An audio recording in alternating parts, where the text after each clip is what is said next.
the coronavirus vaccine. For many, it's a sign of hope, but for others, getting a vaccine has been a frustrating process. On any given day, we're getting anywhere from about 30 to 50 calls regarding vaccinations. Tonight, 8 on Your Side responds to your questions. From what you need to know about the vaccine to what you can expect after you get it. We've put together a team of experts from across the country to get you answers.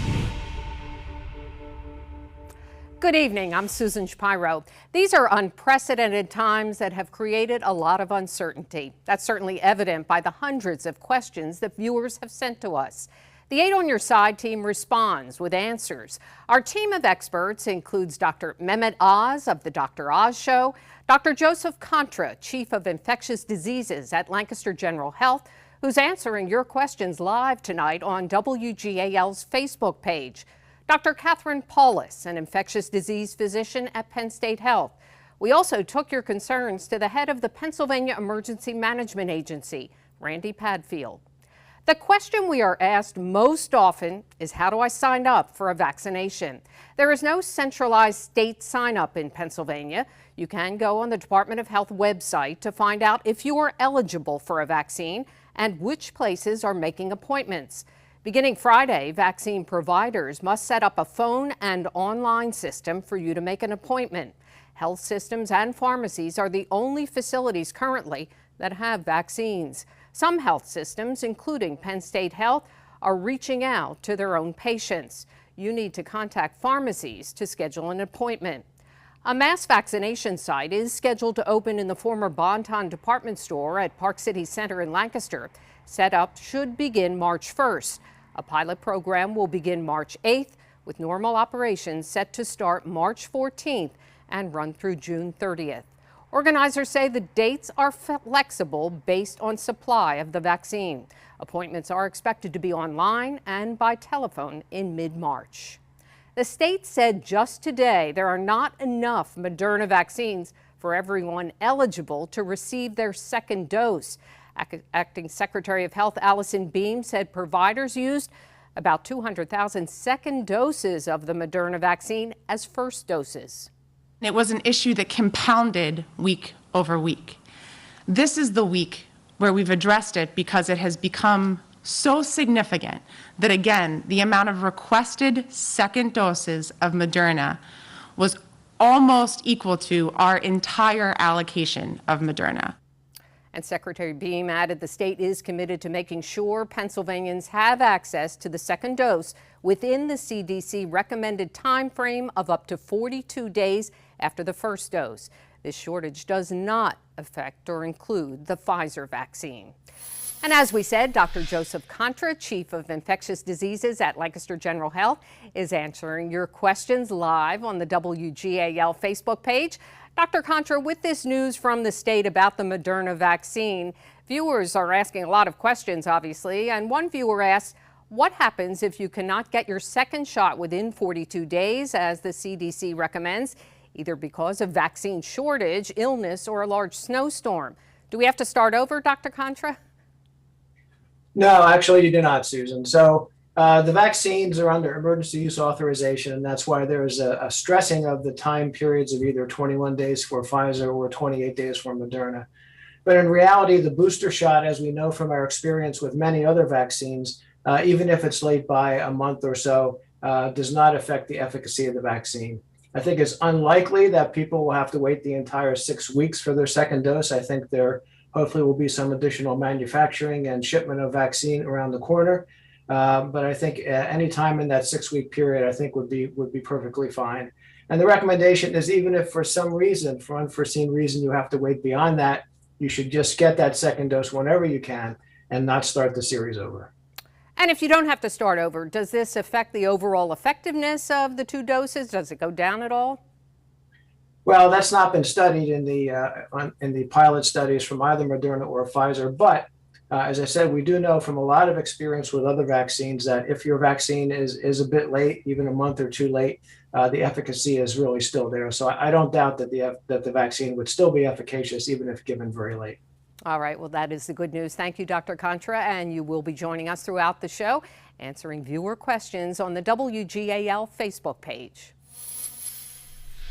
Our first doctor, Dr. Mehmet Oz from the Dr. Oz Show. Good evening, Dr. Oz. Good evening. How are you? I'm fine. How are you doing through all of this? This has been almost a year. A lot of people have had a very difficult time. Do you think we now have hope with the vaccine? I'm more optimistic now than I've been in a long time. The cases are starting to drop as we had hoped. Deaths are dropping as well. The vaccines are getting into people's arms finally at a rate that's more acceptable. And the CDC is now acknowledging things that we expected. For example, you don't have to quarantine if you've had both of your shots and it's been 2 weeks without any incidents and you don't have any symptoms. Again, supporting evidence that the vaccines don't just save your life, but they reduce the chance of you getting infected and passing an infection along. This will just get us back to normalcy more rapidly. Oh, good. Well, I know you've had both of your vaccines, so we'll get on with a lot of questions from our viewers about the coronavirus and the vaccine. We'll start with Larry. He asks, if I have gotten both vaccine shots and then get the virus, are the symptoms less because I have been vaccinated? They are less based on the 70,000 plus people who are involved in the Moderna and Pfizer trials. The incidence after you've had both vaccines of having a bad side effect from getting COVID-19 is trivial. I mean, really small, and also much less incidence of having any symptoms whatsoever. We don't know for sure if you're not having the infection or it's just that you don't have symptoms when you have the infection. But either way, if we're talking about a mild flu versus COVID-19, it pretty much will be the end of our concerns over COVID-19. And isn't the real goal to prevent severe infection and death?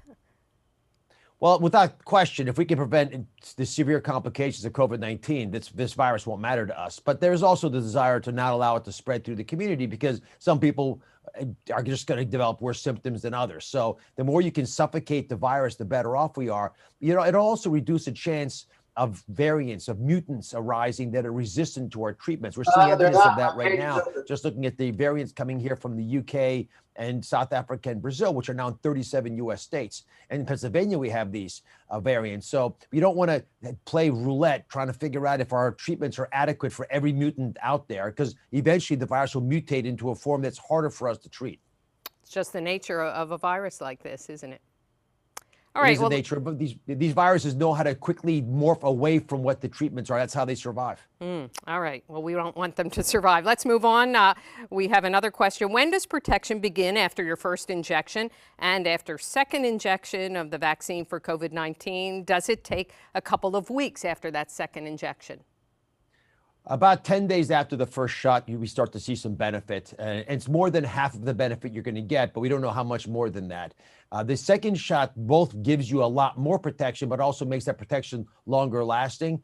And the ideal is to wait at least 2 weeks after the second shot to sort of breathe a sigh of relief and say, based on the data, the chance of me having an infection at all, and definitely the chance of me having a severe infection has dropped dramatically. 95% effective is a number that we've all learned represents these mRNA vaccines. Not quite as high for some of the other vaccines coming to this country, but they have all other benefits. For example, they're single shot vaccine versus 2 shots. So when you put them all together, we've got a couple different options that should be effective. And that second shot, that booster shot, gives you a more robust response, doesn't it?